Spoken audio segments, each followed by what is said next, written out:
This is how I made a beautiful brass queen from scratch using only a brass rod.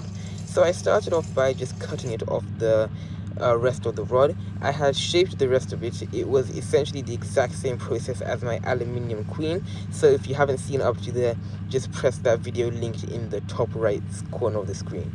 So now I'm just sanding it down and polishing it up. I started from a really low grit and then worked my way up to a really fine grit. This is currently at about 600 grit, and I'm going to go all the way up to maybe 7,000 grit sandpaper, making it really smooth and almost a mirror polish. This didn't take too long, but it was a lot longer than all my other pieces. It was just a very repetitive process, and it got a little bit frustrating at times when I saw a little bit of an imperfection on the surface of the brass. So I just had to end up sanding this down for a really long time, working my way up. That's 7,000 grit sandpaper right there.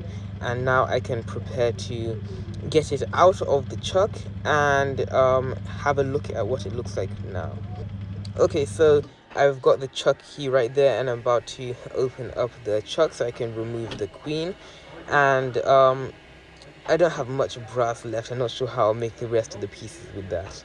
So I'm just separating it from the rest of the rod, and the blade was really dull on that saw, but I managed to get that cut off. So I'm just sanding down the bottom of it right now to the same finish at around 7,000 grit sandpaper so that it matches the rest of it. And now I'm taking it out, and it is looking absolutely stunning. Hopefully that didn't leave a mark.